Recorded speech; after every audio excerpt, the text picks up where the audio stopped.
Hello friends, आप सभी को मेरा प्यार भरा आदाब और नमस्कार। साइंस की सीरीज़ में आपका स्वागत है। मैं हूं आपके साथ रियासत हुसैन उस्मानी और आप देख रहे हैं भारत दर्पण। जैसा कि आप जानते ही हैं कि जो है हम साइंस सीरीज़ यहाँ पर चला रहे हैं और इसके जो है हम 3 चैप्टर, यानी पहला चैप्टर जो हमने बात की थी वो भी थी साइंस एंड इंट्रोडक्शन यानी सामान्य विज्ञान एक परिचय, और दूसरा चैप्टर जो हमने पढ़ा था वो पढ़ा था हमने जो है मापन यानी मेजरमेंट, और तीसरा चैप्टर जो पढ़ा था हमने यांत्रिकी पढ़ा था यानी मैकेनिक्स पढ़ा था। तो उसी क्रम में हम आगे बढ़ते हैं, बात करते हैं आज जो है चौथे चैप्टर की यानी चैप्टर नंबर 4, और उसका नाम है पदार्थों के सामान्य गुण यानी एक परिचय। तो इसकी हम बात करेंगे यहाँ पर general properties of the matter and introduction, है ना। इसके अंतर्गत कौन कौन से हम जो है यहाँ पर टॉपिक समझेंगे, तो आइए उसको हम देखेंगे। तो देखिएगा, यह है चैप्टर नंबर 4 यानी पदार्थों के सामान्य गुण, और इस पर हम जो चर्चा करेंगे इसमें जो है कौन कौन से मतलब जो है टॉपिक्स होंगे उनकी जो है चर्चा देखते हैं क्या क्या हैं।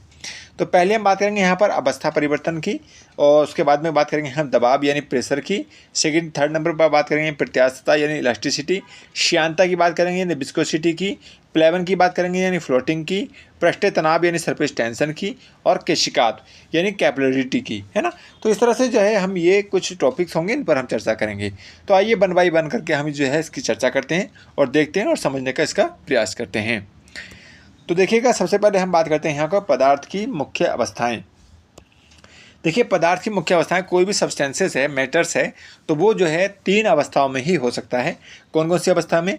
या तो वो ठोस हो सकता है, नंबर 1 सॉलिड, या फिर वो द्रव हो सकता है ना, लिक्विड, या फिर वो गैस हो सकता है। यानी मुख्य रूप से ये 3 अवस्थाएं होती हैं किसी पदार्थ की। मान लीजिए अगर आपने जो है पत्थर लिया है, तो पत्थर क्या है? पत्थर जो है वो ठोस है ना। अगर आपने पानी लिया है तो पानी क्या है? वो द्रव है, लिक्विड है ना। गैस, अगर आपने मान लीजिए कोई भी हीलियम, हाइड्रोजन, ये सब क्या हैं? गैसेज हैं, तो ये आपकी गैस जो है गैस रूप में होती है ना। तो इस तरह से हम कह सकते हैं पदार्थों की जो मुख्य अवस्थाएं हैं वो हम 3 मानते हैं: ठोस, द्रव और गैस। सामान्य अवस्थाएं यही होती हैं, है ना। जब हम विशेष की बात करेंगे तो प्लाज्मा वगैरह आता है, उसकी हम चर्चा करेंगे। तो पहले हम इसको वन बाई वन करके देख लेते हैं। ठोस की हम जब बात करते हैं तो देखिएगा, ठोस का जो आयतन होता है ना, यानी उसका जो वॉल्यूम होता है वो निश्चित होता है। वॉल्यूम निश्चित होता है मतलब है कि अगर मान के चलिए कोई भी आपने जो है ये एक स्फीयर बना दिया, यानी गोला, ठोस गोला, सॉलिड गोला है ये, है ना। तो अगर इसको आपने जो है ठोस गोला बना दिया है तो आप इसे कहीं भी रखिए, ग्लास में रखिए, हवा में रखिए, या किसी भी बर्तन में रखिए, तो वो ऐसा का ऐसे ही रहेगा। इसका कोई आकार या इसका कोई मतलब इसका कोई आयतन चेंज नहीं होगा। और दूसरी बात, इसका आकार भी चेंज नहीं होगा। अगर उसमें जो है ग्लास में रखेंगे तब भी ऐसे ही रहेगा, और किसी भी अन्य चीज़ में रखेंगे तभी वो ऐसे ही रहेगा, यानी कि इसका जो है आकार भी निश्चित होता है।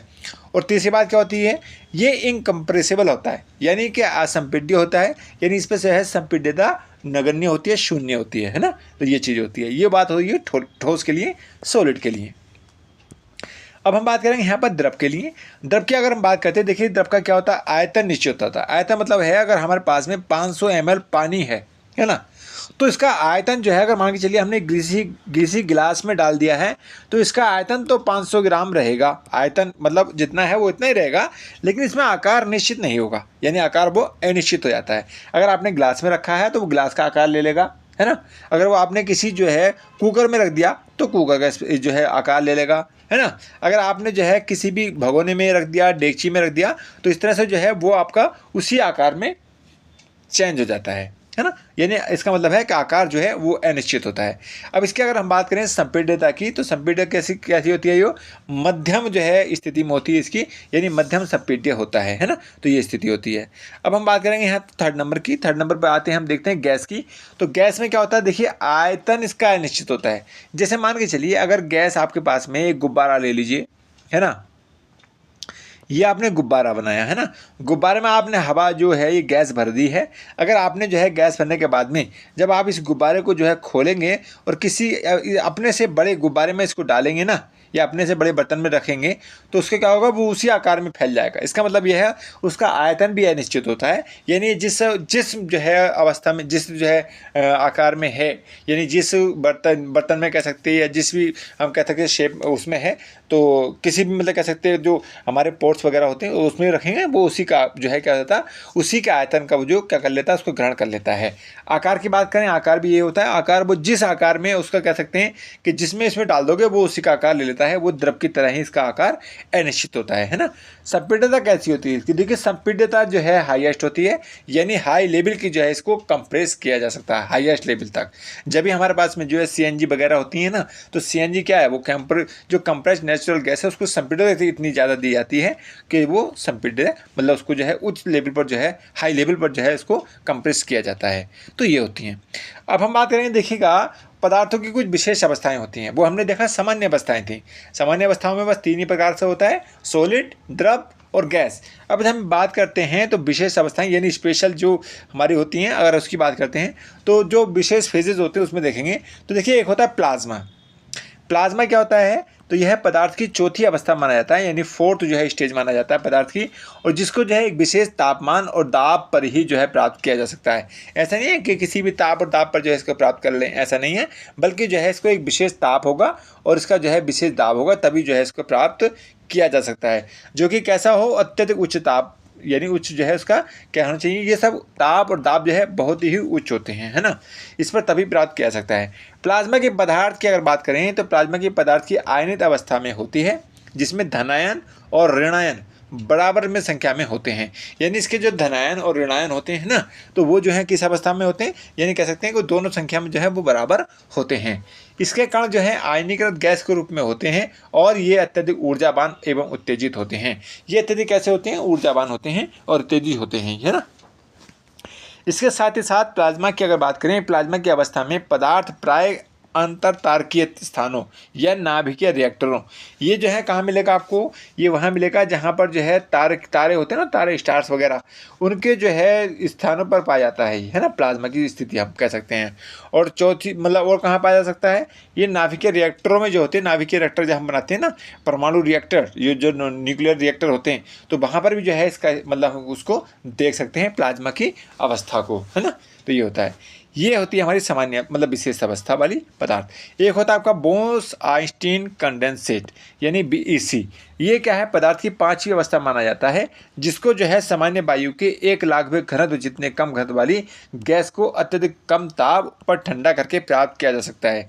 देखिए अगर हम बात करें तो BEC मतलब जो है इसको कैसे प्राप्त कर सकते हैं, जो वायु का सामान्य वायु होती है ना, तो उसका जो 1 लाखवां घनत्व यानी 1/1 लाख इतना जो है जो सामान्य घनत्व होता है उसका 1/1 लाखवां घनत्व जो है कम किया जाएगा, तब जाके ये जो है गैस प्राप्त होती है ना। तो इस तरह से जो है हम कहते हैं, ये इस प्रकार से जो है उसका जो गैस को जो अत्यधिक गर्म ताप पर और ठंडा करके जो है इसको प्राप्त किया जाता है। तो ये होता है BEC, है ना। अब हम बात करेंगे, देखिएगा अगले चैप्टर की। चैप्टर का नाम है दाब एक परिचय, है ना, मतलब सॉरी चैप्टर नहीं मतलब टॉपिक, सॉरी चैप्टर मैंने बोल दिया, टॉपिक। तो टॉपिक अब कौन सा है हमने, दाब। तो दाब की बात करेंगे, दाब क्या है, प्रेशर क्या है, एन इंट्रोडक्शन, उसके बारे में समझेंगे थोड़ा सा। देखिए दाब क्या होता है, प्रेशर क्या होता है। ध्यातव्य है कि एकांक क्षेत्रफल पर कार्यरत बल को ही हम क्या कहते हैं, दाब कहते हैं। जैसे एक हमने ये ऐसा करके ले लिया है, इसका जो क्षेत्रफल है मान के चलिए ऐसा समझ लीजिए 1 मीटर ये है, 2 मीटर इधर से इसकी लंबाई है, 1 मीटर इधर से है, फिर 2 मीटर इधर से, ये कोई क्षेत्रफल है ना, इस तरह का क्षेत्रफल बना हुआ है। अब हम इस पर क्या कर रहे हैं, कुछ प्रेशर लगा रहे हैं, दाब लगा रहे हैं ना, P लगा रहे हैं, प्रेशर लगा रहे हैं। तो इसके द्वारा क्या कर रहा है, इस पर जो इस पूरे क्षेत्रफल पर जो हमारा लगा हुआ है इस पर, तो इस पर जो बल लगा है वही हमारा क्या कहलाता है, प्रेशर कहलाता है। अब जो है दाब पदार्थ की तीनों ही अवस्थाओं में होता है। अगर मान के चलिए दाब हम कह सकते हैं तीनों अवस्था में जो है यूज़ हो सकता है। जैसे मान लीजिए ठोसों में भी हो सकता है, ठोस पदार्थों के साथ, द्रव पदार्थों के साथ भी हो सकता है, और हमारा जो गैसीय पदार्थ है उनके साथ में भी वो हो सकता है। तो ये जो प्रेशर होता है, हम किसी चीज़ को दबा रहे हैं तो वो क्या है, प्रेशर है ना। कोई हमने जैसे मान के चलिए ये हमारे पास में बुक रखी हुई है ना, ये बुक हैं, ऐसा करके बुक रख दी हैं इस तरह से लाइन से। अब आपने कोई इसके ऊपर वेट रख दिया, वेट, तो क्या हो गया, ये वेट क्या है, बल है। अब बल क्या कर रहा है, इसको प्रेस कर रहा है, दबा रहा है, तो यही इसका क्या है, प्रेशर है। अब इसे आप बल रखेंगे, बल लगाएंगे तो क्या होगा, किताबें क्यों है, बुक्स जो हम क्यों हो जाएंगी, नीचे को दब जाएंगी। तो क्या हो गया इसमें, इस यानी पदार्थ यानी क्या हो गया, ये हो गया आपका दाब, है ना। तो ये होता है। अब हम बात करेंगे, दाब एक अदिश राशि है। देखिए इसमें क्या हो रहा है, दाब क्या है, एक अदिश राशि है ना, ध्यान रखिएगा।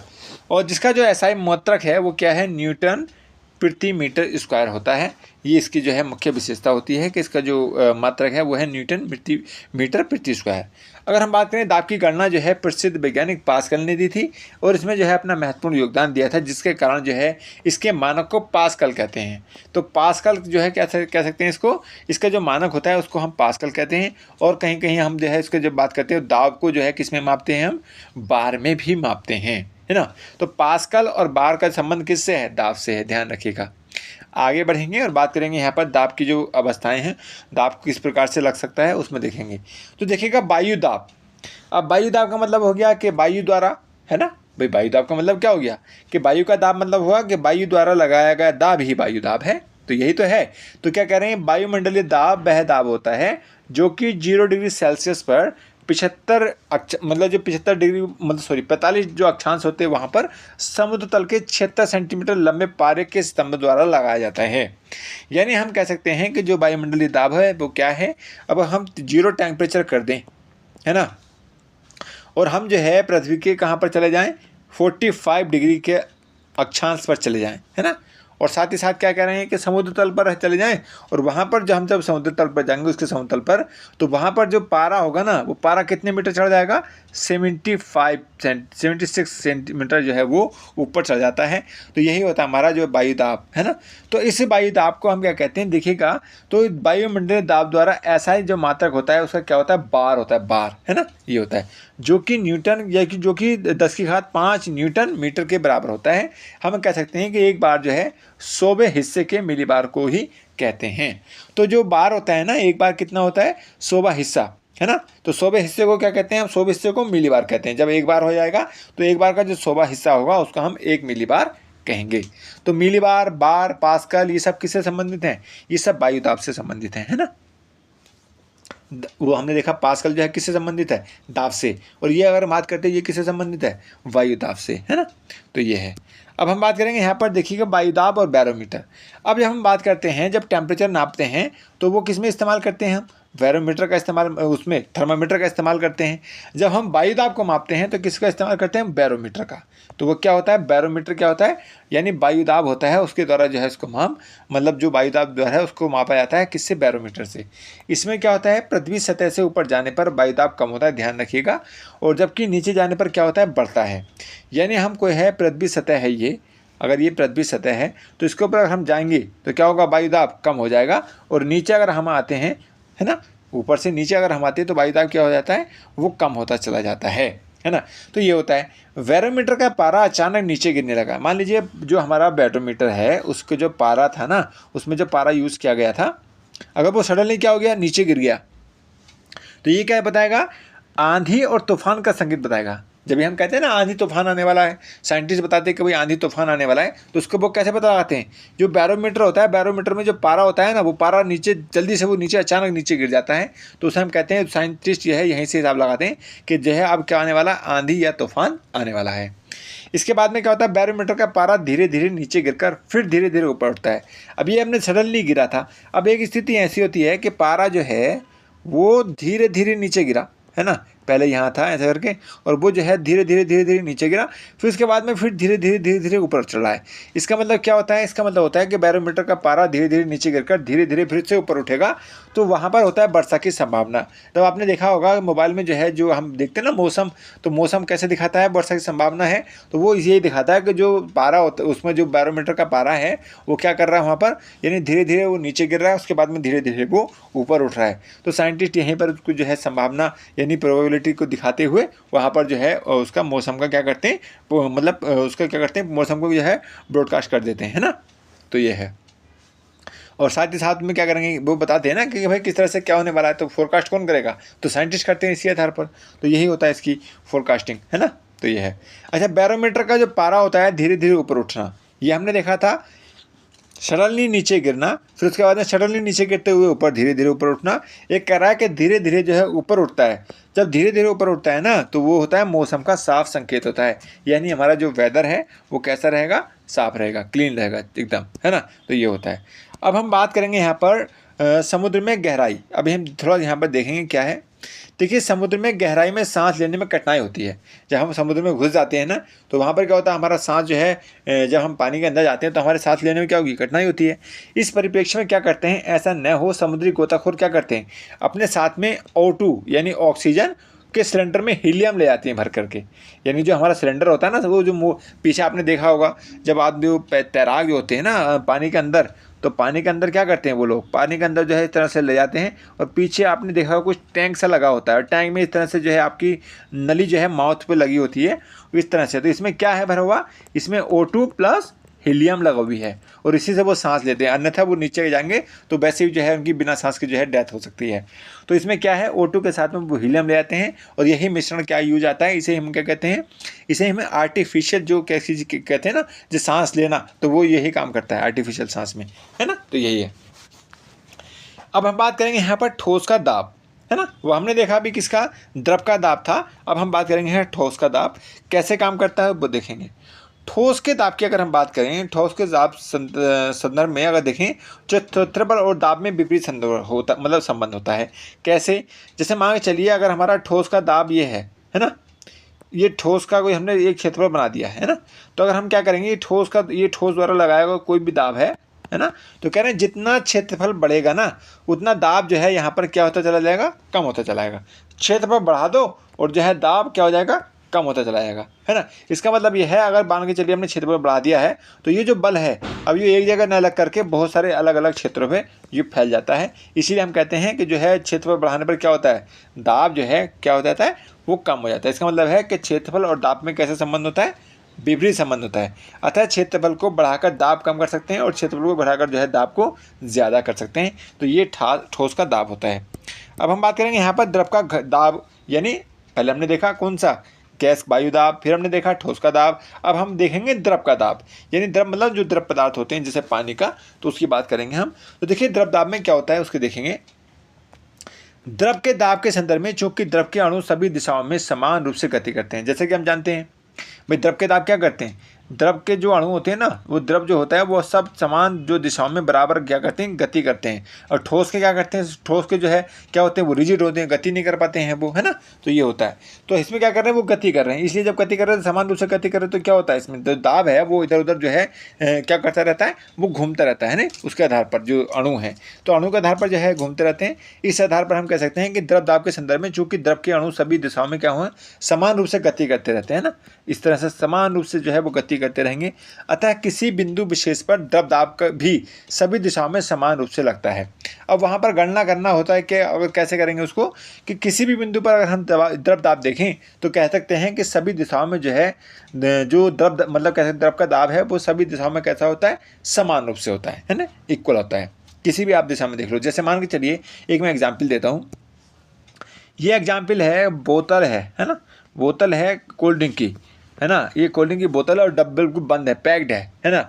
अब इसमें आप कहेंगे कि इसमें जो है किधर ज़्यादा दाब है किधर कम है, तो इसका कोई मतलब कह सकते हैं इसमें क्या है, इसमें हर जगह जो है कहीं भी आप लगाओगे तो हर जगह बराबर दाब होता है ना, क्योंकि इसके अंदर क्या भरा हुआ है, इसके अंदर द्रव है। तो जब द्रव क्या कहते हैं ना हम, द्रव के दाब के संदर्भ में जो कि द्रव के अणु सभी दिशाओं में समान रूप से गति करते हैं, और किसी भी बिंदु के विशेष बल पर जो है द्रव दाब की भी सभी दिशाओं में क्या होता है, समान रूप से लगता है। तो ये स्थिति नजर आती है। अगर हम बात करें द्रव का दाब, द्रव के घनत्व उस पात्र की गहराई और गुरुत्वीय त्वरण पर निर्भर करता है। यानी द्रव का दाब देखिए किस पर निर्भर करता है, द्रव के घनत्व पर, उस पात्र की गहराई पर और गुरुत्वीय त्वरण पर। देखिए जाहिर सी बात है, अगर हमारे पास में जो है गुरुत्वीय त्वरण अगर काम कर रहा है, तो जैसे जैसे गुरुत्वीय त्वरण काम करेगा तो हम कह सकते हैं कि गहराई के साथ साथ जो है, गहराई के साथ साथ क्या होगा, द्रव दाब जो है वो बढ़ता चला जाता है। और गहराई की जो है मतलब अगर गहराई कम होती चली जाती है तो उसका जो है द्रव दाब कम होता चला जाता है। इसीलिए हम कह सकते हैं जो हमारे पानी की, जो आपने देखा होगा समुद्री तल, मान लीजिए ये भरा हुआ पानी ऐसे करके, ये आपका समुद्र का तल है, यानी पानी की जो ऊपरी सतह है ना वो है, ये है ना। अब बताइए यहाँ ऊपरी सतह पर जो है द्रव दाब कितना होगा, है द्रव दाब कितना होगा। द्रव दाब यहाँ हम कह सकते हैं, यहाँ द्रव दाब जो है वो शून्य है ना। यहाँ पर कौन सा द्रव दाब, यहाँ पर दाब कौन सा लगा हुआ है, यहाँ पर सिर्फ वायुमंडलीय दाब काम कर रहा है, यहाँ पर दबदाब है ही नहीं, है ना, क्योंकि द्रव की जो हम कह सकते हैं ना, क्योंकि यहाँ पर जब हम बात करते हैं, क्योंकि ये क्या है, तालाब है, और तालाब की हम बात करते हैं, देखिए द्रव कहाँ तक भरा हुआ है, ये ऊपरी सीमा है और ये जो है उसकी गहराई की सीमा है। तो हम कह सकते हैं द्रव जो है जितनी गहराई में जाएगा उसका दबदाब क्या होता चला जाएगा, बढ़ता चला जाता है, और जितना ऊपर जाएंगे हम, नीचे क्या ऊपर जाएंगे तो हम क्या होता है, दबदाब क्या है शून्य, मतलब वो कम होता चला जाता है। अब जब उसकी द्रव की जो है वो सीमा ही खत्म हो गई है, तो इसका मतलब वो क्या हुआ, जब द्रव की सीमा ही खत्म हो गई तो वहाँ पर क्या हुआ, दबदाब बिल्कुल जीरो हो गया है, जबकि वहाँ पर क्या है, केवल वायुमंडलीय दबदाब है वही काम कर रहा है, यहाँ पर दबदाब काम नहीं करता है, ये ध्यान रखिए, है ना। तो ये ध्यान रखिए। इसमें क्या होता है, देखिएगा उस पात्र की गहराई गुरुत्वीय त्वरण पर निर्भर करता है, यानी जो मतलब गहराई मतलब वही जितना उसकी गहराई होती चलाएगी नीचे को, तो वही उस पर निर्भर करता है। गुरुत्वीय त्वरण अगर काम कर रहा है तो ये सब होगा, अन्यथा अगर गुरुत्वीय त्वरण काम नहीं कर रहा है उसमें, यानी कि अगर गुरुत्वीय त्वरण नहीं है तो वहाँ पर क्या होगा, कुछ भी जो है हम कह सकते हैं, कहीं भी जो है किसी भी स्थिति में हमारा जो दबदाब है वो बराबर ही होगा, है ना, कहीं भी आप ले लो। अगर गुरुत्वीय त्वरण काम कर रहा है तो गहराई के साथ बढ़ता जाता है, और नीचे को अगर गहराई कम होती है तो घटता जाता है ना, ये होता है। आगे हम बात करेंगे, देखिएगा पास्कल का दबदाब सिद्धांत क्या है उसको समझने का प्रयास करते हैं, कैसे हवाई जहाज उड़ता है, कैसे क्या होता है, इसको जो है थोड़ा सा समझेंगे हम। आइए बात करेंगे। तो देखिएगा पास्कल का जो नियम है, द्रव सिद्धांत, जो पास्कल द्वारा दिया गया था, तो देखिएगा जैसे हमारे हवाई जहाज होता है ना, हवाई जहाज आपने देखा होगा, हवाई जहाज को जिस तरह से बनाया जाता है, अभी हम इसको देख लेते हैं कैसे करते हैं ना। तो आइए समझने का थोड़ा सा प्रयास करेंगे इसको, क्या है क्या नहीं है। तो जब हम देखते हैं इसको कैसे होता है, जरा समझने का प्रयास करेंगे। गुरुत्वीय प्रभाव की अगर हम बात करें, जैसे हमने बताया कि जब गुरुत्वीय प्रभाव अगर गुरुत्वीय त्वरण जो काम करेगा तो क्या होगा, गुरुत्वीय त्वरण काम नहीं करेगा तो क्या होगा। देखिएगा गुरुत्वीय प्रभाव अगर शून्य है तो द्रवदाब जो है यानी क्षैतिज और ऊर्ध्वाधर की किसी भी बिंदु पर समान रहता है ना, चाहे आप कहीं भी ले लो। तो द्रवदाब क्या होगा, जैसे मान के चलिए ये हमने एक पूर्ण तालाब की स्थिति बना दी है ना, और जब हमने बना दी इस तरह से, अगर ये गुरुत्वीय त्वरण काम कर रहा है इस पर तो क्या होगा, तो जैसे जैसे गहराई नीचे को आएगी यानी बढ़ेगी तो गुरुत्वीय बल मतलब सूर्य जो दबदाब है वो बढ़ता चला जाएगा, और ऊपर को जाएंगे तो दबदाब क्या होगा, कम होता चला जाएगा, है ना। लेकिन अगर गुरुत्वीय त्वरण काम नहीं कर रहा है, इस पर गुरुत्वीय बल काम नहीं कर रहा है तो क्या होगा, तो इसको कहीं भी रख दो आप, है ना। अब क्या होगा, चाहे यहाँ ले लो दबदाब, चाहे यहाँ ले लो दबदाब, वो बराबर ही होगा, कहीं भी ले लो, इधर ले लो, इधर ले लो, इधर ले लो, कहीं भी ले लो, क्योंकि यहाँ पर इसका मुख्य कारण क्या है, क्योंकि यहाँ पर जो है गुरुत्वीय जो प्रभाव है वो शून्य है ना। अब दूसरी बात देखेंगे, पास्कल के अनुसार किसी बर्तन में बंद द्रव सब दिशाओं में क्या होता है, दाब समान होता है। जैसे हमने अभी बताया था कि अगर कोई इस तरह से कोई कोल्ड ड्रिंक की बोतल है, अगर वो पैक्ड है तो उसमें द्रव का दाब लगाया जा रहा है, उसमें सभी दिशाओं में जो होता है वो बराबर होता है, किसी भी दिशा में आप कह सकते हैं कि अब हर जगह इसको जो है क्या होता है, द्रवदाब समान ही होता है। पास्कल के अनुसार बर्तन का आकार जो है द्रवदाब को प्रभावित नहीं करता, यानी पास्कल के अनुसार क्या कहते हैं, जब ये शून्य होता है ना तो इसे हम कहते हैं जो है कि यहाँ पर जो मतलब बर्तन का आकार है वो द्रवदाब को प्रभावित नहीं करेगा। जैसे फॉर एग्जांपल, जैसे मान के चलिए ऐसा करके ये हमने एक बर्तन लिया है ना, ये बर्तन का आकार है और इस तरह से कुछ पानी भरा हुआ है ऐसा करके, है ना, ऐसा करके ये, तो ये कह रहे हैं कि जब गुरुत्वीय त्वरण शून्य होता है, गुरुत्वीय प्रभाव शून्य होता है तो बर्तन का आकार कैसा भी हो, है ना, इस तरह से है, तो आप कहीं भी ले लीजिए, यहाँ भी बराबर, यहाँ भी, सब जगह जो है बराबर होता है ना, ये इस तरह से बराबर होगा। तो ये है। अब जब हम बात करेंगे, देखिए गुरुत्वीय प्रभाव अगर सकारात्मक है, यानी उसको जो है उस पर प्रभावित है, प्रभाव मतलब उसका जो है गुरुत्वीय प्रभाव काम कर रहा है, तो क्या करेंगे, द्रवदाब क्षैतिज बिंदु पर समान, भाई क्षैतिज बिंदु पर तो समान होगा। जैसे ये मान के चलिए, ये हमने क्या बना दिया, पात्र बनाया कोई और इसमें पानी भर दिया, है ना, इस तरह से पानी भर दिया। अब कह रहे हैं क्षैतिज बिंदु पर, क्षैतिज मतलब यह है कि अगर आप इस दिशा में नापेंगे ना, कहीं भी यहाँ तो वो बराबर होगा। लेकिन अगर हमने मान किया क्षैतिज के रूप में तो बराबर है, लेकिन अगर हमने ऊर्ध्वाधर यानी वर्टिकल देखा तो वर्टिकल क्या होता है, नीचे को अगर हम जाएंगे तो बढ़ता चला जाएगा और ऊपर को हम जाएंगे तो कम होता चला जाएगा। ये होता है गुरुत्वीय प्रभाव के कारण जो है इसका क्या होता है, मतलब जो दबदाब है वो इस तरह से प्रभावित करता है। आगे बात करेंगे हम दाब का प्रभाव। अब देखिए दाब का प्रभाव क्या होता है, प्रेशर के इफेक्ट कैसे करता है उसको, अब हम बात करेंगे एक एक करके। अब आपने देखा होगा कुछ चीज़ें ऐसी होती हैं जो हम गर्म करते हैं और वो उसका जो है, जैसे मान लीजिए घी ले लिया हमने, घी या मोम ले लिया, मोम, अगर हमने घी ले लिया, अब घी को जो है हम किसी बर्तन में रख करके क्या करें, गर्म करें, है ना, किसी बर्तन में रखकर हम घी डाला और घी को जब हम बात करते हैं गर्म करते हैं तो क्या होगा, देखिए बर्तन में जब हम डालते हैं ना घी, और उसके नीचे हमने आग जला दी, ये आग लगा दी है ना, ये आग लगा दी। अब क्या करेंगे, जब हम इसको गर्म करते हैं तो कह रहा आयतन बढ़ने वाले पदार्थ, इसमें क्या होता है, ये जो है इसका आयतन जो है तो वो बढ़ जाता है। आयतन मतलब पहले अगर थोड़ा यहाँ पर था घी, और जब हमने बंद इसको गर्म करेंगे ना थोड़ा सा बढ़ जाएगा, ऊपर आ जाएगा थोड़ा सा, यानी इसका आयतन बढ़ जाएगा, नहीं इसका जो वॉल्यूम है थोड़ा सा वहाँ पर बढ़ जाएगा। तो ऐसा घी भी होता है और ऐसा जो है मोम भी होता है ना, तो ये होता है। अब ये क्या कह रहे हैं, ये कह रहे हैं जब ऐसे पदार्थों को हम लेते हैं तो क्या होता है, दाब बढ़ाने पर गलनांक बढ़ता है। दाब बढ़ाने पर क्या होगा, गलनांक बढ़ेगा। गलनांक क्या होता है और क्वथनांक क्या होता है, ये हम पहले ही चैप्टर में पढ़ चुके हैं वहाँ पर ऑलरेडी, है ना। तो देखिएगा क्या होता है इसमें, यानी अगर हमने इसका जो है दाब बढ़ा दिया, मान के चलिए इस पर जो है हमने क्या कर दिया, दाब बढ़ा दिया, तो क्या करेंगे, इसका गलनांक जो है वो बढ़ जाएगा। गलनांक मतलब बढ़ जाएगा, जो हमारा जो कह सकते हैं पिघलने वाली स्थिति है ना, तो वो जो अगर मान के चलिए पिघलने पे जो स्थिति टेम्परेचर है वो 100 डिग्री है, तो हम कहेंगे ये 110 पर भी वो क्या होगा, फिर वो गलेगा, है ना, ये ऐसा हो सकता है। तो ये होता है, यानी दाब बढ़ने पर क्या होता है, गलनांक बढ़ता है, और हम कह सकते हैं दाब घटने पर क्या होता है, गलनांक बढ़ जाता, मतलब सॉरी सीधा संबंध होता है। दाब बढ़ने पर क्या होगा, गलनांक भी बढ़ जाएगा, यानी दाब बढ़ाएंगे तो गलनांक भी क्या होगा, बढ़ जाएगा, और दाब घटा देंगे तो गलनांक भी क्या हो जाएगा, कम हो जाएगा। यानी जैसे हमने दाब कम किया तो ये जो गलनांक है वो 100 डिग्री से भी कम आ जाएगा, यानी 90 डिग्री पर भी वो क्या हो सकता है, वो गल सकता है ना। तो ये है गलने का मतलब यहाँ पिघलना, है ना, ध्यान रखिए। गलने का मतलब क्या है यहाँ पर, पिघलना। जैसे मान लीजिए ठोस, अब भाई घी है ना, तो घी आपने ठोस भी तो देखा होगा ना, जब ठंड का मौसम आ जाता है तो क्या हो जाता है, वो भाई ठोस हो जाता है एक प्रकार से, है ना।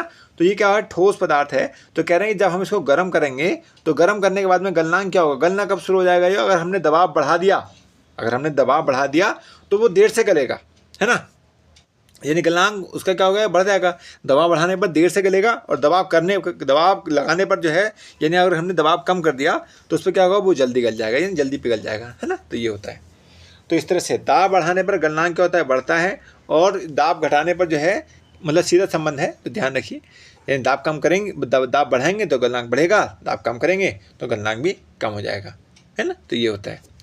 इसके साथ ही साथ क्या होता है, आगे देखेंगे, दाब और क्वथनांक। देखिए दाब और क्वथनांक में सीधा संबंध होता है। क्वथनांक मतलब क्या होता है, जहाँ पर कोई चीज़ उबलती है ना। तो दाब और क्वथनांक में क्या होता है, सीधा संबंध होता है, अर्थात दाब बढ़ाने पर सभी द्रव्यों का जो है क्वथनांक बढ़ जाता है। तो ये बात है। ये किसकी बात कर रहे हैं, यानी जो हमारे सीधा संबंध होता है, ये ऐसे पदार्थ जो आयतन बढ़ा, जो मतलब गर्म करने पर आयतन क्या होता है उनका बढ़ जाता है ना। तो ये है, तो ऐसे पदार्थ हैं, तो इनका क्या होता है, दाब के साथ में क्वथनांक और दाब जो है द्रव के दाब जो होता है और उसका क्वथनांक में सीधा संबंध है, और यहाँ पर भी जो है सीधा संबंध होता है, ये ध्यान रखिएगा।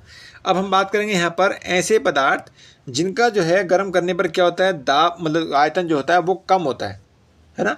आयतन क्या होता है, कम होता है। जैसे बर्फ़ है, अगर बर्फ़ को जो है हम गर्म करेंगे तो क्या हो जाएगा, अगर वो पहले जो है वो इतना बड़ा टुकड़ा था बर्फ़ का, और हमने अगर वो कम कर उसमें अगर आग मतलब उसको जो है पिघला रहे हैं, तो पिघलाने मतलब उसका जो क्या कर रहे हैं, उसको जो है गला रहे हैं, पिघला रहे हैं, तो यानी उसको गर्म कर रहे हैं, तो क्या हो जाएगा, पहले इतने बड़े जो उसका पीस था वो हो सकता है एक गिलास में आ जाए उसका पानी, है ना। तो ये होता है, उसका पानी जो है गिलास में आ जाए। इसका मतलब क्या है, गर्म करने पर क्या हो रहा है, इसका आयतन घट रहा है। तो जब ऐसे पदार्थ अगर हम लें जिसका गर्म करने पर आयतन घटता है, तो जैसे बर्फ़ है, लोहा है, तो इनका अगर हम करते हैं तो इनका क्या होता है, दाब बढ़ाने पर गलनांक घटता है। इसका मतलब क्या होता है, यानी ये जो है उसका उल्टा संबंध होता है। दाब के साथ में क्या होता है, उल्टा संबंध होता है। अगर दाब बढ़ाएंगे तो गलनांक क्या होगा, घटेगा, और दाब कम करेंगे तो क्या होगा, गलनांक बढ़ जाएगा, है ना। तो ये होता है। क्वथनांक की बात करें तो क्वथनांक में क्या होता है, क्वथनांक में ये होता है दाब और उसमें जो है क्वथनांक, यानी दाब घटाने पर क्या होता है, क्वथनांक भी घट जाता है। इसका मतलब क्या हो गया, दाब और क्वथनांक में सीधा संबंध होता है यहाँ पर। तो ये ध्यान रखिए, ये दो स्थिति हमने देखी है, इनको मतलब बहुत ही मतलब इम्पोर्टेंट है ना। तो ये है, तो ये हमने देखने का प्रयास किया और समझने का प्रयास किया। आगे बढ़ेंगे और बात करेंगे दाब और वेग में क्या संबंध होता है, उसको थोड़ा सा यहाँ पर देखने का प्रयास करते हैं। अब हम बात करेंगे दाब और वेग में संबंध क्या है, उसको देखेंगे। आइए देखते हैं दाब और वेग में संबंध। अब हम बात करेंगे, देखिए किसी दाब का और वेग में क्या संबंध होता है। जैसे इसकी मान के चलिए तो इसको समझेंगे। किसी द्रव यानी गैस, किसी द्रव या गैस को ले लें, उसके वेग और दाब के संबंध में, यानी जो हमारा मान के चलिए ये पानी है, ये पानी जो है चल रहा है है ना, किसी पाइप में, किसी पाइप में से चल रहा है ना, निकल के आ रहा है बाहर को ऐसे करके। अब क्या कह रहे हैं, किसी द्रव के वेग और दाब में संबंध, कैसा संबंध होता है। यहाँ पर एक बर्नौली की प्रमेय है, उसकी हम बात करेंगे। बर्नौली की प्रमेय से यह स्पष्ट होता है कि किसी प्रवाहित द्रव में जिस स्थान पर द्रव या गैस का जो है वेग कम होता है, यानी अगर मान के चलिए यहाँ पर हमने जो है, मान के चलिए यहाँ पर हम कह सकते हैं, एक हमने स्थिति यहाँ पर ले लिया ऐसे करके, है ना, यहाँ पर। तो अगर यहाँ पर दाब कम है, यहाँ पर दाब कम है, तो हम क्या कह रहे हैं, यहाँ पर द्रव के गैस में जिस स्थान पर द्रव या गैस का जो है वेग कम होता है ना, तो वहाँ अधिक दाब होता है। अगर हमने यहाँ पर दाब लगा दिया ज़्यादा, है ना, अगर हमने दाब यहाँ ज़्यादा लगा दिया तो क्या होगा, देखिएगा, जहाँ पर गैस का या द्रव का दाब वेग जो है कम होता है, वहाँ दाब क्या होता है, अधिक होता है। इसका मतलब क्या होता है कि अगर हमने यहाँ दाब बढ़ाया है ना, दाब बढ़ाया तो वेग कैसा हो जाएगा, यहाँ पर कम हो जाएगा, है ना, वेग कैसा हो जाएगा, यहाँ पर कम हो जाएगा। उसके बाद जब निकलेगा ना ये यहाँ पर, तो यहाँ पर जब हमने यहाँ पर प्रेशर लगाया, दाब लगाया, तो यहाँ पर वेग कैसा हो जाएगा, कम हो जाएगा। लेकिन जैसे ही इसकी बाद में जो स्थिति आएगी, तो यहाँ पर क्या है, दाब कम है, तो जब जहाँ दाब कम होगा तो वहाँ तेज़ी से जो है पानी निकलता है। यही कारण होता है जब हम किसी जो है पाइप को दबाते हैं, तो वहाँ पर जब दबा देते हैं तो वहाँ पर क्या होता है, प्रेशर अधिक हो जाता है, और वहाँ पर जो है प्रेशर अधिक होने के कारण जो है वहाँ का वेग कम हो जाता है। उसके बाद जैसे ही वो पानी निकलता है बाहर को, तो उसका क्या होता है, वेग जो है वो वहाँ पर क्या हो जाता है, यानी जब उसका दबाव कम हो जाता है उसके अगले हिस्से पर, तो क्या होता है, फिर वो वेग जो है वो तेज़ी से हो जाता है, इसलिए वो फुहारा टाइप का बन जाता है ना।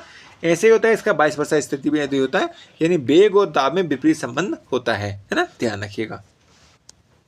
जैसे आपने मान के चलिए एक एटोमाइज़र लिया होगा, स्पेयर जो आपको बना होता है कुछ इस तरह से, मैं कैसे बनाऊँ, देखिए ऐसे करके होता है, आपने इस तरह से, ये देखिएगा इस तरह से, है ना, ये इस तरह से बनता है एटोमाइज़र।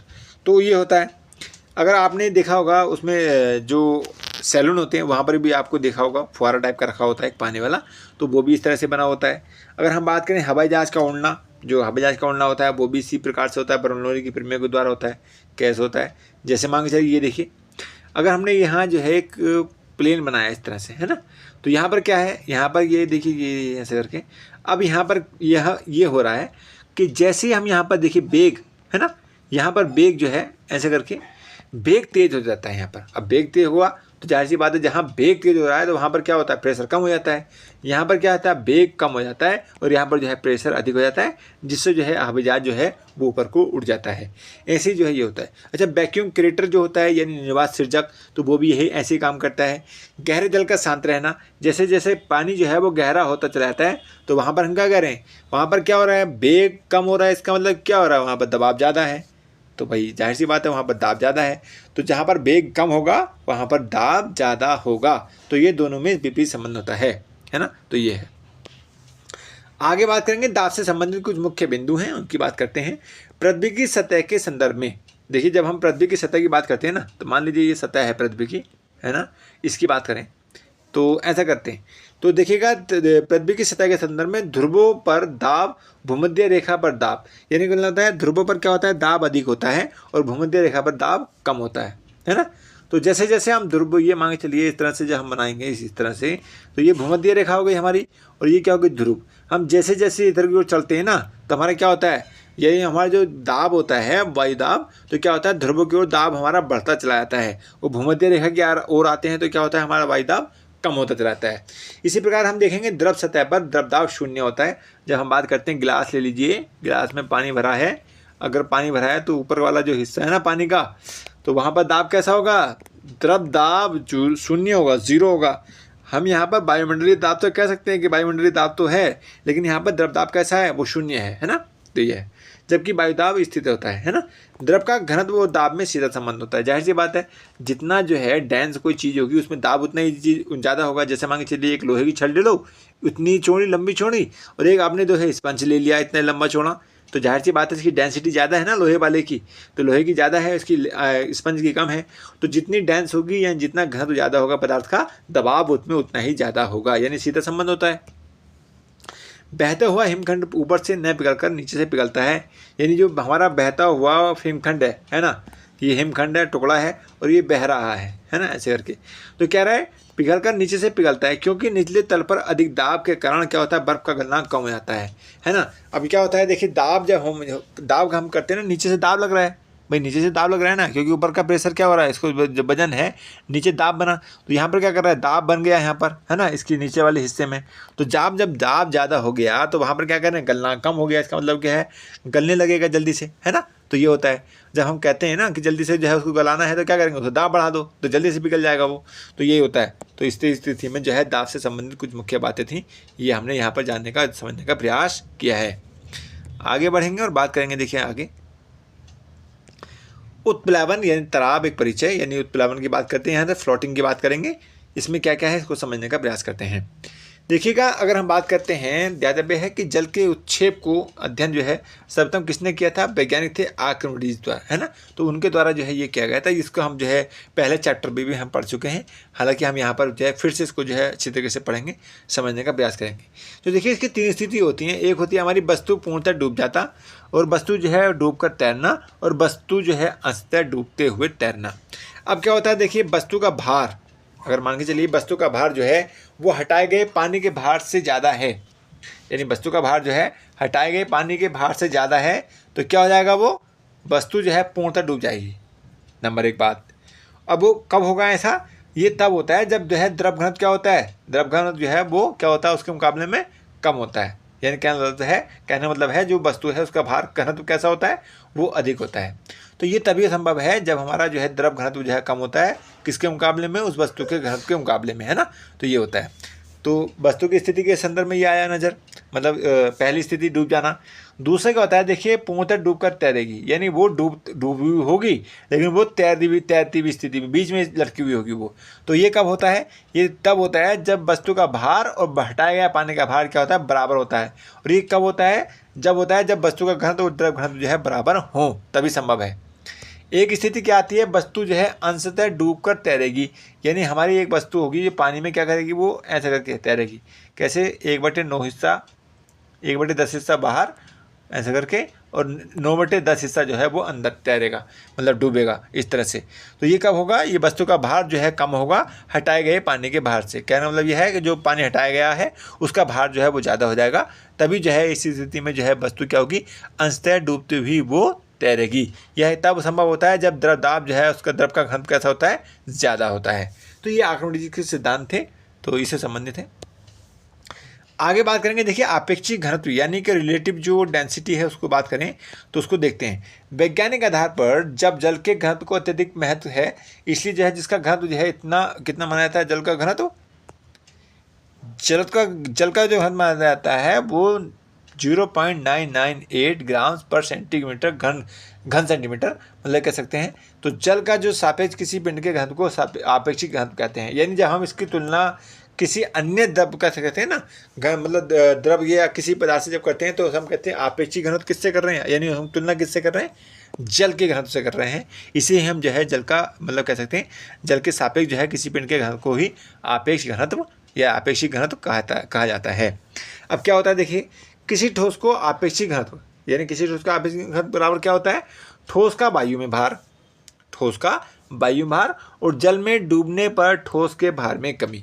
तो ये क्या होता है, जल जो ठोस है उसका तो हम आपेक्षिक घनत्व कैसे मापेंगे, ऐसे मापेंगे। अगर हम बात करें किसी द्रव का जो है आपेक्षिक घनत्व मापना है तो कैसे करेंगे, द्रव में ठोस में कमी, है ना, द्रव में ठोस के भार में कमी बटे जल में ठोस के भार में कमी। तो ये एक उदाहरण मतलब जो है एक प्रकार से कह सकते हैं, ये जो सूत्र हैं जिसके माध्यम से जो है हम किसी ठोस का आपेक्षिक घनत्व और किसी द्रव का जो है आपेक्षिक घनत्व यहाँ पर मापते हैं। आगे बात करेंगे हम यहाँ पर उत्प्लावन केंद्र की, यानी सेंटर ऑफ बुयांसी, और जो मिति केंद्र होता है मेटा सेंटर, उसकी बात करेंगे। तो देखिएगा, ध्यातव्य है कि तैरती हुई वस्तु द्वारा हटाए गए द्रव के गुरुत्व केंद्र को ही क्या कहते हैं, यानी सेंटर ऑफ बुयांसी कहते हैं। जबकि उस सीबीज से होकर जाने वाली जो ऊर्ध्वाधर रेखा जिस बिंदु पर उक्त वस्तु के गुरुत्व केंद्र से होकर जाने वाली आरंभिक ऊर्ध्वाधर रेखा को काटती है, उसे हम क्या कहते हैं, मित केंद्र कहते हैं, है ना। क्या कहते हैं उसको, मित केंद्र यानी मेटा सेंटर कहते हैं, है ना। ये है। ध्यातव्य है कि तैरने वाली वस्तु स्थायी संतुलन में तभी होगी, यानी कोई वस्तु अगर तैर रही है ना तो वो संतुलन की अवस्था में कब होगी, जब उक्त दोनों यानी सीबी और जो सेंटर ऑफ मास मतलब सेंटर ऑफ बाउंसी है और मेटा सेंटर जो है क्या हो, एक ही ऊर्ध्वाधर रेखा में हो। अगर ऐसा है तो तभी जो है हम कह सकते हैं, और मित केंद्र जो है गुरुत्व के केंद्र के ऊपर हो, तो तभी जो है हम कह सकते हैं वो जो वस्तु है वो तब जाकर के किस में होगी, संतुलन की अवस्था में होगी, अन्यथा वो उसमें अवस्था में नहीं होगी, है ना। तो ये है। आगे बढ़ते हैं, देखते हैं द्रवदाब और आर्किमिडीज के जो सिद्धांत होते हैं उस पर आधारित जो उपकरण होते हैं ना उनकी हम चर्चा करेंगे। तो देखिएगा, सबसे पहले हम बात करेंगे यहाँ पर द्रव घनत्व मापी यानी हाइड्रोमीटर की। तो इसके तहत क्या होता है, देखिए यदि उक्त पिंड का अपेक्षित घनत्व जो है यानी एक से मतलब उसकी जो है तुलना किससे की जाती है, एक है, तो उसका क्या होता है, घनत्व पानी के घनत्व के बराबर होता है। यानी कहने मतलब यह है कि हाइड्रो जो मीटर होता है उसमें हम घनत्व के जो घनत्व है यानी पानी का घनत्व उसकी अपेक्षा जो है अन्य मतलब जो पदार्थ होता है उसकी जो है क्या करते हैं, घनत्व मापते हैं हाइड्रोमीटर से। तो ये क्या होता है, हमारा हाइड्रोमीटर होता है। इसके बाद देखेंगे हम दूध का जो घनत्व मापी होता है उसको हम लैक्टोमीटर कहते हैं। और लैक्टोमीटर ही क्या होता है, एक प्रकार का ये भी हाइड्रोमीटर ही है, क्योंकि इसमें भी जो है जो तुलना की जा रही है वो जल के द्वारा ही, मतलब जल के जो अपेक्षा उसकी जो है तुलना की जाती है कि आखिरकार जल की अपेक्षा जो है इसमें कितना घनत्व है ना। तो ये है। तो लैक्टोमीटर भी एक प्रकार का क्या है, विशेष प्रकार का हाइड्रोमीटर ही होता है। इसके बाद करते हैं हम पनडुब्बी यानी सबमरीन जो है। देखिएगा, पनडुब्बी द्रव गतिकी के सिद्धांत पर ही कार्य करती है, जो हमने पहले भी हम इसको पहले चैप्टर में इसको अच्छे से देख चुके हैं, है ना। तो यह है तुगंता मापी यानी अल्टीमीटर में अगर हम बात करें, इसमें वायु का प्रयोग करके उड़ते विमान की ऊंचाई मापी जाती है और उसमें ये पता लगाया जाता है कि किस प्रकार से जो है वायु का घनत्व कम हो रहा है और बढ़ रहा है ना। तो ये तुगंता मापी यानी अल्टीमीटर का प्रयोग किया जाता है। आगे बात करेंगे हम पैराशूट की। तो देखिएगा, जहाँ तक पैराशूट की अगर हम बात करें तो उस पर हम देखते हैं पैराशूट जो है उत्क्षेप बल के सिद्धांत पर कार्य करता है, जिसमें वायु उत्क्षेप ऊपर की ओर जबकि पैराशूट सहित व्यक्ति का भार जो है वो नीचे की ओर कार्य करता है। यानी आपने देखा होगा जब इस तरह से जो है ये कुछ पैराशूट बनाया जाता है, कुछ इस तरह से बनाया जाता है ना, और ये ऐसा करके इसमें जो है कुछ रस्सियाँ वगैरह लगी होती हैं और यहाँ पर जो है वो व्यक्ति जो है अपना पूरा लटका हुआ भार जो भी है इस तरह से यूज होता है ना। अब इसमें होता क्या है, देखिएगा, जिसमें वायु उच्छेप क्या होता है। देखिए, वायु उच्छेप क्या कर रहा है, यानी वायु का जो उच्छेप है ये उसको उतराता रखने के लिए यानी उसको फ्लोटिंग कराने के लिए नीचे से बल लगाता है। जबकि अगर हम बात करें जो भार है इसका व्यक्ति का और साथ ही साथ जो पैराशूट का भार है वो क्या कर रहा है, वो नीचे की ओर कार्य करता है। इस दशा में होता क्या है, देखिए इस दशा में वायु का उच्छेप व्यक्ति और पैराशूट के परिणामी भार से थोड़ा सा ही कम होता है। तो अतः क्या होता है, पैराशूट जो है वो धीरे धीरे नीचे आता चला जाता है। यही पैराशूट का सिद्धांत होता है ना। तो ये है। आगे हम बात करेंगे, देखिए लाइफ जैकेट की। तो लाइफ जैकेट में अगर हम बात करते हैं तो लाइफ जैकेट क्या काम करती है, जैसे आपने देखा भी होगा कहीं अपने तालाब में घूमने गए हैं, झील में घूमने गए हैं, तो उसमें क्या होता है वो आपको जो है जब नाव में बैठते हैं ना, नाव में जब बैठते हैं तो वो क्या करते हैं, आपको जो है जैकेट पहना देते हैं। अब जैकेट पहनाने का मकसद क्या है वहाँ पर, क्योंकि जैकेट पहनाने का मतलब होता है कि जो दूरता व्यक्ति है उसको उतराता रखने के लिए उसके आयतन में वृद्धि कर देते हैं, यानी जितना उसका आयतन हो रहा है ना उसको बढ़ा देते हैं ताकि वो डूबने से जो है वो बच सके। तो यही इसका मुख्य उद्देश्य होता है। अब हम बात करेंगे यहाँ पर ठोस, द्रव और गैसों की जो अणुगतिकी होती है उसके बारे में, यानी kinetic of solids, liquids and the gases. उसमें क्या क्या होता है देखते हैं। तो देखिएगा, सबसे पहले हम बात करेंगे यहाँ पर ठोस की अणुगतिकी, यानी ठोस के जो अणु होते हैं वो कैसे गति करते हैं उसको हम समझने का प्रयास करते हैं। ध्यातव्य है कि ठोस पदार्थ में अणु एक नियमित क्रम, स्थान और स्थिति में निश्चित होते हैं। जैसे कि हमने देखा था वहाँ पर उसका आयतन कैसा होता है, निश्चित होता है। उसका आकार कैसा होता है, निश्चित होता है। यानी ठोस का आकार और आयतन जो होता है वो क्या होता है, निश्चित होता है, ऐसा है ना। अब इसमें क्या होता है, देखिएगा, एक नियमित क्रम, स्थान और स्थिति में निश्चित होते हैं। अर्थात ठोस जो है अणुगतिकी की मुख्य विशेषताएं निम्न होती हैं। क्या, ठोस के अणु की गतिज ऊर्जा, जो ठोस के अणु है ना इनकी जो गतिज ऊर्जा है द्रव अणुओं की गतिज ऊर्जा की तुलना में कम होती है, क्योंकि गतिज, भैया जाहिर सी बात है इसके जो अणु हैं वो जब इस प्रकार से गति नहीं कर रहे हैं तो उसमें तो जाहिर सी बात है गतिज ऊर्जा कम ही होगी ना। तो द्रव के अणुओं की गतिज ऊर्जा की तुलना में कम होती है। अतः इनका आयतन और आकार जो है दोनों ही निश्चित होते हैं, क्योंकि अगर ये ढीले होते, इनके जो अणुओं के बीच की जो कह सकते हैं उनका बंधन अगर ढीला होता तो हम कह सकते हैं वो जो है उसकी गतिज ऊर्जा बढ़ जाती। तो जैसे जैसे उनकी जो है बंधन शक्ति जो है ऊर्जा मतलब कह सकते हैं जो बंधन है कमज़ोर होता चला जाता है तो उसी प्रकार से जो है उसके जो अणुओं में गतिज ऊर्जा भी बढ़ती चली जाती है। तो हम कि यहाँ पर यहाँ हुई है ना। तो ये कह रहे हैं कि गतिज ऊर्जा जो है अणुओं ठोस अणुओं की कैसी होती है, द्रव के अणुओं की गतिज ऊर्जा की तुलना में कम होती है, अतः इनका आयतन और आकार दोनों ही निश्चित होते हैं। जब हम ठोस की बात करते हैं तो ठोस गलता है उस समय उसका ताप जो है स्थिर रहता है। जब हमारा जो कोई भी ठोस पदार्थ है, जैसे मान लीजिए हमने एक बर्फ़ है, बर्फ़ का टुकड़ा है, इसको हम पिघला रहे हैं ना, गर्म कर रहे हैं और इसको जो है पिघला रहे हैं, तो कह रहे हैं जब उसका जो है पिघलाते हैं तो उसका तापमान जो है वो स्थिर रहता है, तापमान स्थिर रहता है, ध्यान रखिएगा, क्योंकि उस समय जो है ठोस को दी गई ऊष्मा जो है ठोस के अणुओं की गतिज ऊर्जा को न बढ़ाकर क्या करती है, उसकी स्थितिज ऊर्जा को बढ़ाती है। इस प्रकार से, इस कारण से जो है उसका क्या होता है, ताप स्थिर रहता है और उसी ताप पर जो है वो लगातार क्या होता है, वो गलता रहता है ना। तो इस रूप में यह व्यय ऊर्जा ही गुप्त ऊष्मा होती है, लेटेंट ऊर्जा यही हीट यही होती है ना। तो ये है। आगे हम बात करेंगे, देखिएगा, द्रवों की अणुगति की। इसको हम समझने का प्रयास करते हैं। ध्यातव्य है कि द्रव पदार्थों में प्रत्येक अणु अनेक समयवर्ती अणुओं के बल्क क्षेत्र में होता है और ये अणु जो है नियमित क्रम एवं स्थान में नहीं होते, बल्कि क्या करते हैं, ये एक दूसरे मतलब क्या करते हैं, एक गतिमान रहते हैं। और द्रव अणुगति की मुख्य सिद्धांत विशेषताएं क्या होती है, देखते हैं इसको। द्रव के अणु की गतिज ऊर्जा ठोस पदार्थों के अणु से अधिक होती है, जबकि गैस पदार्थों अणुओं से कम होती है। जैसे हमने देखा, जितना जो है उसमें बंधन शक्ति क्या होगी, जिसमें क्या है बंधन कमजोर होता रहेगा, वो उतनी ही उसके जो है क्या होगा, गतिज ऊर्जा बढ़ती चली जाती है ना। तो जाहिर सी बात है, तो इसका इसलिए जो है इनका आयतन तो निश्चित होता है परंतु आकार निश्चित नहीं होता है ना। आयतन तो निश्चित रहेगा इनका जो है, लेकिन आकार निश्चित नहीं होगा। और द्रव को जो है जिसमें डाल देंगे, अगर गिलास में डाल दिया तो द्रव उसी आकार में बदल जाएगा। आपने जो है किसी भी मतलब बॉकेट में डाल दिया है, बाल्टी में डाल दिया तो वो बन जाएगा, भगोने में डाल दिया तो वो बन जाएगा आपका, या कुकर में रख दिया तो वो, किसी भी प्रकार के बर्तन में दो उसी आकार वो जो द्रव बन जाता है, द्रव का जो है द्रव उसी आकार में बदल जाता है ना। इसकी बात करें, जब द्रव का क्वथनांक यानी उबलता, या जब उबलता है यानी क्वथनांक जो मतलब कि जब उबलता होता पानी है तो उस समय क्या होता है, उस समय जो है द्रव का ताप स्थिर रहता है। हमने वहाँ पर देखा था जब जो ठोस गलते हैं तो उसका जो है ताप स्थिर रहता है। यहाँ पर जो है द्रव जब उबलता है तब यहाँ पर ताप स्थिर होता है, क्योंकि उस समय जो है द्रव को दी गई ऊष्मा जो है स्थितिज ऊर्जा को बढ़ाती है, न कि गतिज ऊर्जा को। जैसे हमने वहाँ पर देखा था वैसे यहाँ पर है। जब हम द्रव का द्रवण यानी बाष्पन होता है तो उस समय द्रव का ताप गतिमान, देखिए वहाँ पर जो है जब हम बाष्पन कर रहे हैं ना, बाष्पन की स्थिति में जो है द्रव का ताप जो है वो गतिमान रहता है, क्योंकि उस समय द्रव को दी गई ऊष्मा जो है गतिज ऊर्जा बढ़ती है, न कि स्थितिज ऊर्जा। यहाँ पर उल्टा हो जाता है, वहाँ पर जो है गतिज ऊर्जा बढ़ जाती है, न कि स्थितिज ऊर्जा। तो इस तरह से जो है द्रवों की एक अणुगति की थी, इसमें हमने देखा। अब हम बात करेंगे यहाँ पर आदर्श द्रव क्या होता है, उसके बारे में थोड़ा सा समझेंगे। देखिए, वह द्रव जिसके लिए संपीड़ितता यानी जो कंप्रेसिबिलिटी होती है ना, और उसकी जो श्यानता यानी विस्कोसिटी दोनों ही शून्य हो जाती हैं।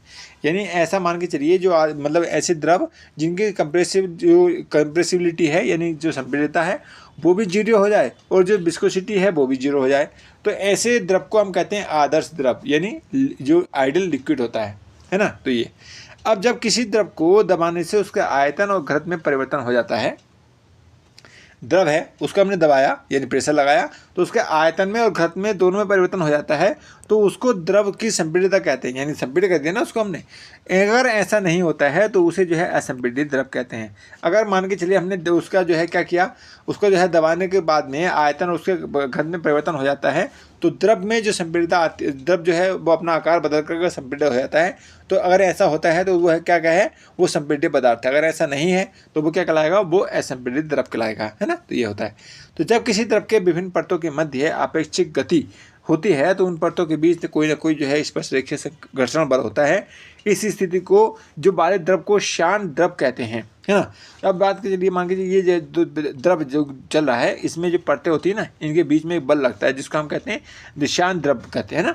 जो क्या होता है, इनके बीच में घर्षण बल कार्य करता है ना, इस प्रकार से। तो इसी स्थिति वाले द्रव को क्या कहते हैं, शान द्रव कहते हैं। यदि ऐसा नहीं होता है तो इस द्रव को जो है अशान द्रव कहते हैं। तो ये होता है, अगर स्पर्श घर्षण बल कार्य करता है तो हम क्या कहेंगे, शान है, अन्यथा वो शान नहीं है। आदर्श द्रव के संदर्भ में अगर बात करते हैं तो बिंदु द्रव पर, किसी बिंदु पर द्रव प्रवाह की दर उक्त बिंदु के अनुप्रस्थ काट के क्षेत्रफल के विरोध क्रमानुपाती होती है, अर्थात चौड़ी नली में वेग प्रवाह कम जबकि पतली नली में अधिक होता है। तो जाहिर सी बात है, हमारा जो है विद्युत क्रमानुपाती होगा। तो हम जब इसके अनुप्रस्थ काट को देखेंगे तो अनुप्रस्थ काट में ये होता है कि अगर हमारे अनुप्रस्थ काट यानी जितनी पतली नली होगी ना, जितनी पतली नली होगी तो उसमें क्या होगा, वेग प्रवाह क्या होगा, तेज होगा, है ना। और चौड़ी जितनी होगी उसमें वेग प्रवाह क्या होगा, कम होगा। तो ये क्या होता है, ये हमारा उसका कह सकते हैं एक आदर्श द्रव के संदर्भ में किसी बिंदु पर द्रव प्रवाह की दर को वो जो है अनुप्रस्थ काट के क्षेत्र के व्युत्क्रमानुपात होता है ना। तो ये होता है। तो ये हुआ। अब हम बात करेंगे गैसों की अणुगति की। तो अगर हम बात करते हैं इसमें, देखिए गैसीय पदार्थों में प्रत्येक अणु नियमित क्रम व स्थान में नहीं रहते हैं, ये ध्यान रखिए। यानी वहाँ पर जो है ना तो उसका जो प्रत्येक अणु है ना तो वो नियत क्रम में रहते हैं और न ही जो है उनका वो स्थान नियत होता है। तो इस प्रकार से अगर हम बात करते हैं आदर्श गैस की, तो आदर्श में गैस में क्या है उसको देखेंगे थोड़ा सा। आदर्श गैस के जो बात करें तो उसको समझेंगे। आदर्श गैस एक ऐसी काल्पनिक गैस है जिसकी गुण किसी भी वास्तविक गैस, जो हमारी वास्तविक गैस होती है, उसको जो है गैस के अत्यंत जो है निम्न दाब पर जो है गुणों को समान होते हैं, ऐसा स्थिति मानी जाती है। ये गैसें ताप और दाब सभी अवस्थाओं में जो है बॉयल, चार्ल्स और दाब नियमों का पूर्णतः पालन करती हैं, है ना। तो इस प्रकार से कह सकते हैं ये हमारे आदर्श गैस के जो हैं वो गुण हैं कि जो है वो सभी मतलब जो ताप है और दाब है, ये गैसें ताप और दाब पर भी सभी अवस्थाओं में क्या कहते हैं बॉयल का, चार्ल्स का और दाब के नियमों का जो है पूर्णतः पालन करती हैं, तभी जो है वो आइडियल गैसेस कहलाएंगी। इनका आयतन क्या होता है, देखिए इनका आयतन प्रसार गुणांक जो है दाब प्रसार गुणांक के बराबर होता है। यानी दोनों के जो गुणांक है वो बराबर है, यानी आयतन प्रसार और दाब प्रसार, इनके जो गुणांक होते हैं वो दोनों के बराबर होते हैं। इनके साथ साथ देखें तो इनके अणुओं के मध्य जो आकर्षण है, प्रत्याकर्षण बल कार्य नहीं करता है और न ही जो है गुरुत्वाकर्षण बल कोई प्रभाव होता है। इसमें क्या होता है, जब आदर्श गैसें होती हैं तो इस प्रकार से ना तो उस पर आकर्षण बल लगेगा, ना प्रत्याकर्षण लगेगा और न ही जो है उस पर गुरुत्वाकर्षण कोई बल लगेगा। तो ये होता है। अगर हम बात करें जो बॉयल का नियम है उसकी, तो बॉयल का नियम क्या बताता है, देखिएगा किसी आदर्श गैस के ताप को नियत रखते हुए, यानी कोई आदर्श गैस है उसका जो है हमने ताप क्या कर दिया, टेम्परेचर जो है मान के चलिए 100 डिग्री पर रखा, मान के चलिए उसके दाब को दुगुना कर दें। यानी अगर हमने यहाँ पर जो है एक प्रकार से मान के चलिए हमने यहाँ पर 100 मिलीबार, है ना, ऐसा करके मान के चलो, है ना, 100 मिलीबार का जो है हमने यहाँ पर क्या करते हैं दाब लगाया हुआ, सामान्य स्थिति, एक स्थिति यह है। अब दूसरी स्थिति में क्या कर रहे हैं कि नियत रखते, अब हम क्या करें, ताप तो हमारा ताप तो वही है 100 डिग्री, ताप तो वही है, लेकिन अगर हमने क्या कर दिया दाब को दुगुना कर दिया, दाब जो है 100 मिलीबार की बजाय हमने 200 मिलीबार कर दिया, तो क्या होगा, उसका आयतन जो है वो आधा रह जाएगा। अब जितना आयतन था, मान के चलिए आयतन जितना भी था, तो ये आयतन जो था मान लीजिए मान लीजिए 2 है ना, 2 है तो 2 है अगर मान के चलिए, तो यहाँ पर कितना रह जाएगा, 1 यूनिट रह जाएगा। तो ऐसा माना जाता है। तो ऐसा जबकि दाब को आधा करने पर आयतन क्या हो जाता है, दुगना हो जाएगा। अगर दाब को हमने आधा कर दिया तो ये आयतन क्या हो जाएगा, 2 की बजाय 4 हो जाएगा, है ना। तो इस तरह से जो है इसमें विपरीत संबंध रहता है। चार्ल्स का नियम क्या बताता है, यदि गैस का दाब नियत है, देखिए यहाँ पर जो है ताप का, यहाँ पर ताप नियत रखा जा रहा था, अब जो है चार्ल्स में क्या रखा जा रहा है, दाब को नियत रखा जा रहा है। यानी दाब जो है हमारा 100 मिलीबार है, तो अगर हम रखते हैं तो गैस का आयतन जो है उसके परम ताप का समानुपाती होता है। यानी जैसे जैसे ताप बढ़ेगा उसका जो है क्या होता चला जाएगा, हमारा जो है उसका मतलब कह सकते हैं आयतन में भी जो है उसका बढ़ता चला जाएगा, है ना। तो ये होता है। तो ये थी बातें हमारी बॉयल्स का नियम की और चार्ल्स के नियम की। तो ये हमने देखा, ये था हमारा जो चैप्टर हमारा चौथा चैप्टर है, जो पदार्थों के सामान्य गुण हैं, उसका पहला भाग यहाँ पर मैंने कंप्लीट किया है। उसके बाद हम जो है देखिए अगला पार्ट जो है वो आएगा हमारा पृष्ठ तनाव और इसकी जो अन्य महत्वपूर्ण बिंदु बचे, मतलब टॉपिक बचे हुए हैं, उसके बारे में हम चर्चा करेंगे। तो इसके बारे में हम बाद में चर्चा करेंगे। आज के लिए बस यहीं रोकते हैं। तो जाने से पहले एक बार फिर से मैं आपसे रिक्वेस्ट करूँगा कि हमारे यूट्यूब चैनल भारत दर्पण को जो है सब्सक्राइब करें और साथ ही साथ जो है हमारी जो नोटिफिकेशन होती है उसको भी जो है घंटी को भी दबा दें, ताकि जो है ये जो वीडियोज़ होती हैं वो आपके पास सबसे पहले पहुँच सकें। तो आज के लिए बस इतना ही। जय हिंद, जय भारत, धन्यवाद।